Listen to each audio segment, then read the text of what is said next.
Hi girls, welcome to WonderWoman Wednesdays. Today we have with us Anjali Mishra.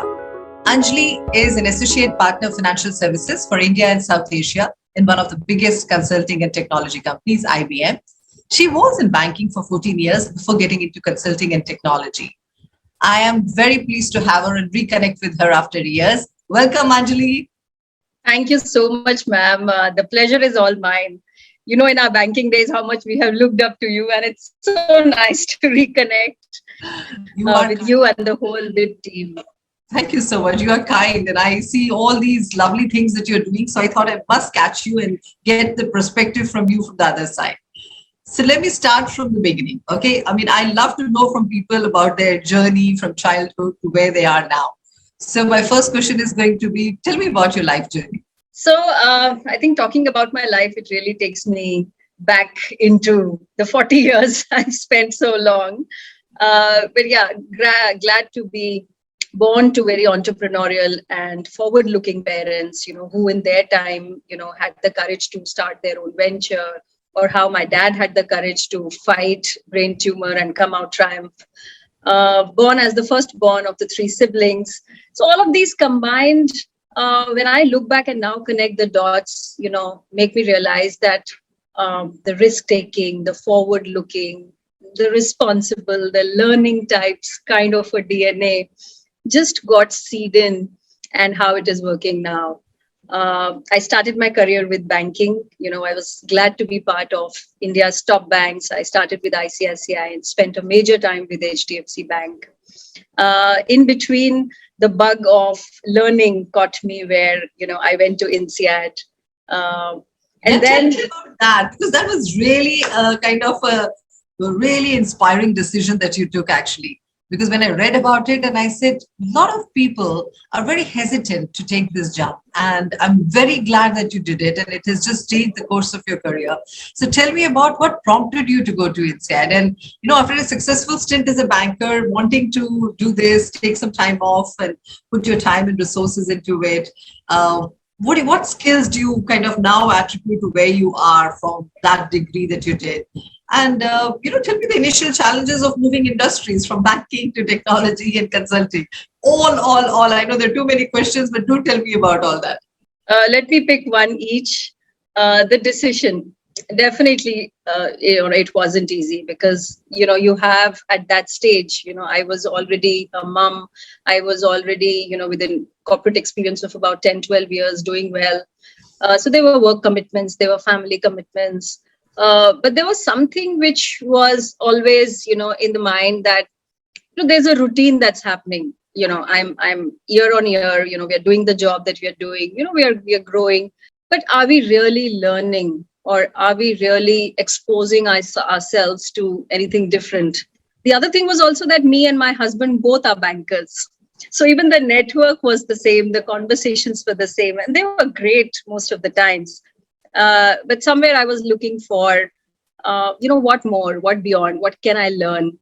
And I was always looking for something into, after 10, 11 years, you don't want to go back to a regular MBA.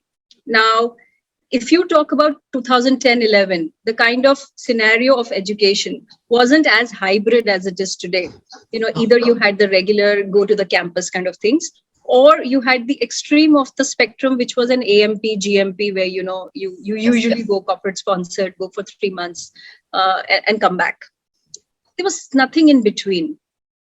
And that's when I think I got lucky, the right time and the right place, where INSEAD started this, course. And this was the first time they came to India with a full 1 year leadership with, everything that I was looking for in terms of learning, growth, exposure, and all of that. And when I got that, I said, this is what I was really looking at. The challenges. I remember I was in Singapore when I read about that, and I was so happy for you. Yeah. And when I spoke to INSEAD, they really spoke about the need in just the way I was looking for. So it was like a hand in glove. They said there's so many Indian executives, who need to be more ready for what's next. And the whole conversation that you have with yourself, what got me here won't get me there, was always, somewhere that how do I really get myself geared for the next level. And that's exactly the mindset I thought found in INSEAD. It just happened.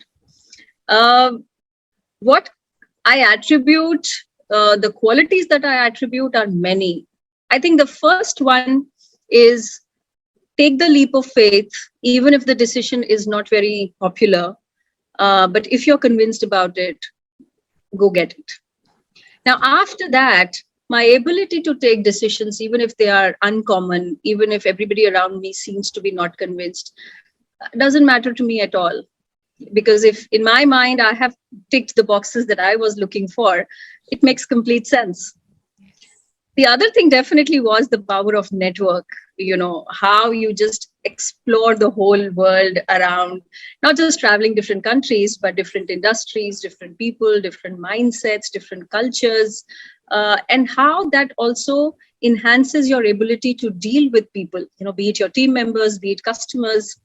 And I really like the model. You go for a week to INSEAD, you come back for a month, test and explore the learnings, put the learnings to test in real life, go back and then, relearn and come back. So, it was like that practical thing that's happening constantly.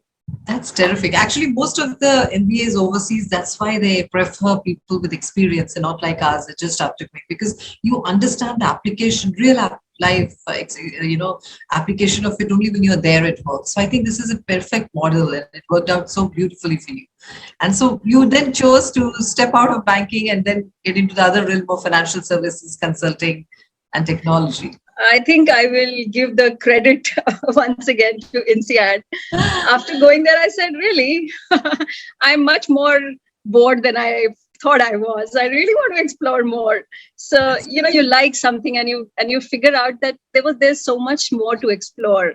And again, the question of what more am I learning? How am I putting this entire learning of banking to better use? Sure. And one of my friends, she was in Genpact, and she referred to me that there's something they're looking for. You don't have the exact background and experience, but you seem to be a right fit. Would you want to explore? And I did, and it kind of really made sense. So again, the same leap of faith came in where you haven't done exactly that. The role or the JD they're asking for. But what is that you're convinced of this, that you can do. And the other team is convinced that you can do. And go on. Now, again, if I talk about 7-8 years back, you would always want to recruit someone who has done the same thing before. Do you carry the relevant experience? But if you look at it now, not anymore. Because anyways, the industries are so new. There are so many startups that have different ideas. You will not really find somebody who has exactly done the same thing in the past. But what you're looking for is a mindset match. So I got lucky that Genpact at that time also was of the thought pattern that we're not really looking for relevant experience, but we're looking for relevant DNA. And it matched. So they did create a lot of industry leaders, and they've given some of the best leaders. So I'm very, very glad that you managed to have that. Why don't most people go back to studies? Is one of my questions I always have. I mean, there have been very few like you. I mean, you were obviously inspired to go, but there are a lot of people who come to me. I always tell them that, listen, take a break, go back and do that. Even when I was with HDFC, and I always invested in my executive education. So why do you think, in your view, that people are so hesitant to invest either time or resources to go? Because it's not that they don't have the resources, they do. Why are they hesitant? I think it's quite deep-rooted in the culture. Okay. The word stability is extremely important, for us in the kind of culture that we are growing, or we had been growing in, at least the generation still us. The next generations are definitely far more risk takers, and they don't feel stability as number one importance. Now, if I again focus on the word stability, what are the two parties that are important in my life? One is my professional family and then my personal family. On both the sides, if I come out as saying, I want to take a break from work, what is the chance that if I come back from the break from work, I will be elevated, I will be growing, or I will not pay the price of it. That's true. That's true. The question or the hesitance or the fear in mind a lot of people have is that I'm trying to do something for my good, but is it really going to be for my good? Or the break will be considered as a real break and not a learning. So somewhere, if I look at the West or outside of India, a break for your own self is so welcomed. Now that change we are seeing over here as well. The generations that we speak to, they're so glad to take a break for themselves, for learnings, for exploring new things, and come back enriched, which I think is a great change. Completely. My answer to most people would be that, because they would say, I mean, I remember some of my coaches, even in Singapore, MNC Bank, and saying, if I go to do this program at Stanford, how about if I take a break to do a master's in AI or digital disruption? Can you guarantee that when I come back, I would move to the next step? Because there are no guarantees for this. Your old organization may not see that what you have done in a different sphere will be relevant to your job that you're taking a sabbatical from.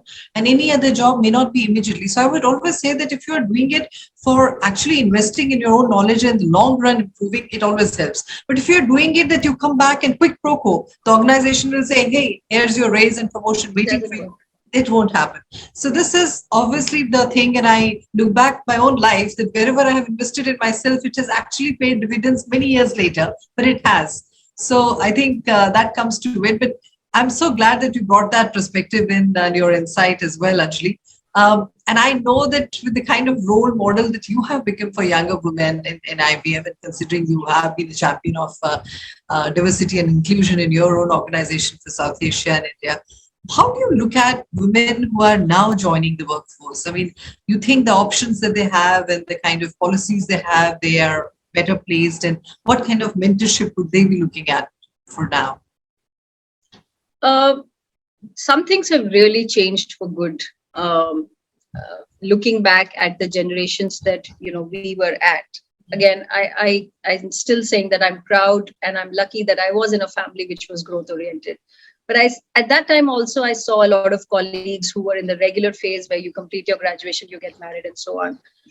So it was a challenge for women to have options though, but the options were limited. Whatever you can do in your city, don't go too out, parents will not be as exploring to send you anywhere, all of those things. Now, in the last 20 years, that mindset has changed. So the women today do not have challenges like, will I get permissions from family? Will I be allowed to stay in a hostel? What kind of options can I look for? Is it only science, commerce, arts? All those things have really changed. But have the challenges completely gone away? No, the challenges have just taken different turns. For example, trailing spouses. For example, pay parities. Women were first, 20 years back, they felt lucky that they're working. Yeah, that's true. Not anymore. It's past for them. Of course, I'm working. I will work. I mean, what else? But then, am I paid just like my counterpart? Am I growing just like my counterpart? Am I getting the opportunities just like my counterpart? Don't bring my gender, bring my qualities. Compare me with my qualities and leave the rest to me. I mean, I will figure out that I can work in X location or Y location, or can I travel, or can I manage time? I'll do all of that. Time for me. Exactly. I mean, women don't want parenting, from spouses as well. Exactly. And there is this international dual career network that I joined in Paris, because that's when I was training in there. And there were a lot of men who were there saying, our wives got the jobs and I've come and I'm at home and I'm managing kids or something like that. Very interesting. They actually opened the Singapore chapter a couple of years back. This was in France many years back when I went there. It was so nice to hear all the story, because some of them were really doing well. And at that point in time, if somebody asked you, what had you been doing? I didn't know whether to tell them the HDFC experience. And, I used to do this, but now I am the trailing spouse. So it's good to, connect with people. And you're so right. I think when you go back to studying or you even travel, I think it's a huge education in terms of your own mindset and the network which opens up to you. I was asking you that people who come to you now for advice on, ma'am, shall I do this? Shall I do that? Because one of the things You mentioned about your dad being, so encouraging, and also having married, and obviously he's a banker and being supportive of the choices you've made. A lot of the girls today have still that problem. They might be very high, aspiring into wanting to do one of those things, but nobody supports them. What's your advice to them? It is a challenge, though. I mean, very few people want to just go against the tide. Yeah. But what I always convince them of is there is that little bit of an inner voice that you have to keep alive always. Because it's not just this one challenge that, your family will agree to a certain thing or not. It could be marriage. You want to get married the way you want to. It could be your choice of age, your choice of partner, your choice of way. But if you have that inner voice that is convinced about what you want to do, your ability to stand up to it will also come from that voice. And your ability to then convince the people around you will also come from that. After that, you cannot wait for utter democracy. You cannot wait for all the 100 people in your life to be saying yes for you to take that one step. Decide your inner circle. Always invest in. I was speaking to a very close friend of mine, and she introduced me to the concept of personal board of directors. And she's a fellow WiP member, and we should always definitely invite her once. But that really struck me that if I look back, it is this personal inner circle you call your personal board of directors that comes handy. It could be your personal choices, it could be your professional choices, it could be your relationship choices, but you will always come at those T points where you have a struggle. You're thinking something else, the world is thinking something else, you yourself have two thoughts which you don't know which one is right, and who do you go to? For every different advice, you kind of decide a different person. That is where the role of those 6, 7, 8 people in your life is, that for this kind of a journey, I really want to speak to this person because this person has done it. Done it. Yeah. Yes. So one of the that words kind which of is investment at least has definitely helped me, having my voice, but using it as a sounding board with my inner circle. Yeah. So that inner circle is called posse. It's a term which comes from the Wild West, where a sheriff would have a bunch of people who would be deployed for their particular skill, as you rightfully said, on a job. Somebody is looking at the fact that agar wo horses gaye hain, unke, the hoofs was the thing. Another one would see what kind of a shot it was and all. A task force would be put together, or a bunch of people. Fast forward in management side, people started saying that if you have your 5, 6 people in your life who can be your go-to people whenever you are thinking of something, it's really good. And it cannot be family into this, because family is a regenerative community where you go for love and affection and getting pampered. So that's why, as you rightfully said, that's what stability which has made you the woman that you are. Yeah. Yeah. Okay, so one question which comes into my mind is that out of all the industries that you work in consulting, technology, and banking, and everything, culturally, I know organizations can be different in different way. Which is the one that you have? Is your current organization going to be listening to this? Don't ask me to pick one. Not because. As compared to when I compare organizations, I also look at it in where they are in the life cycles of organizations, because some of them have been very progressive in the kind of policies they have related to people. So my question was coming from there, that would you find culturally for women who are working, some industries are a little bit more progressive in terms of their policies? Let me go by data and not emotions. It's just yesterday I saw, top 10 companies that have been announced as the best companies for women to work in India.